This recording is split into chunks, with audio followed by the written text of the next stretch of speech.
US President-elect Donald Trump hinting that the One China policy could be questioned.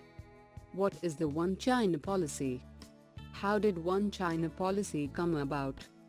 How did US enter the One China policy and why is it selling arms to Taiwan? Who are the winners and losers and what is the way forward?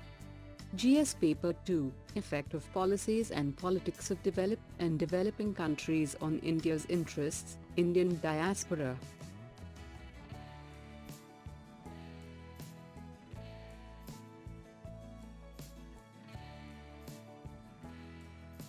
What is the One China policy? It is the diplomatic acknowledgement of the Chinese position that there is only one China in the world and Taiwan is a part of that China. Under the policy, the US has formal ties with China rather than the island of Taiwan. China sees Taiwan as a breakaway province to be reunified with the mainland one day.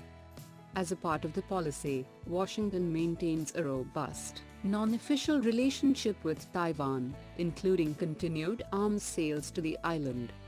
The policy of acknowledging China's position on this issue is not only a key cornerstone of Sino-US relations, it is also a fundamental bedrock of Chinese policymaking and diplomacy. How did One China policy come about? The policy can be traced back to 1949 and the end of the Chinese Civil War. The defeated nationalists, also known as the Kuomintang, retreated to Taiwan and made it their seat of government while the victorious communists declared the People's Republic of China. Both sides said they represented all of China.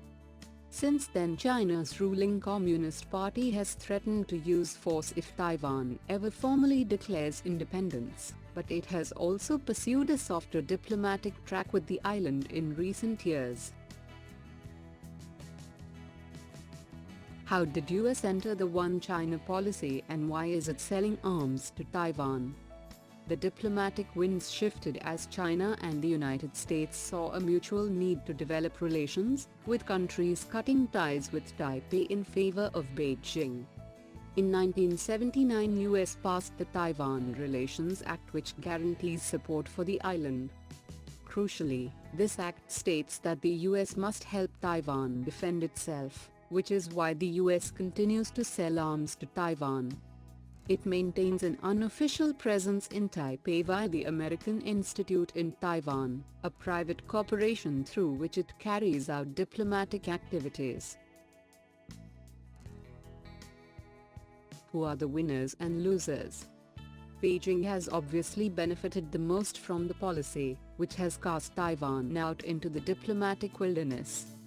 Taiwan is not recognized as an independent country by much of the world, nor even the United Nations.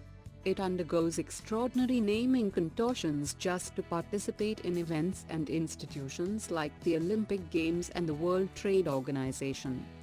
But even in its isolation, Taiwan has not entirely lost out. It maintains vibrant economic and cultural ties with neighbors, and leverages on its emotional relationship with the US to extract concessions. The way forward. The One China policy is a delicate balancing act that the US has perfected over the decades. How it can continue doing that under Mr. Trump remains to be seen.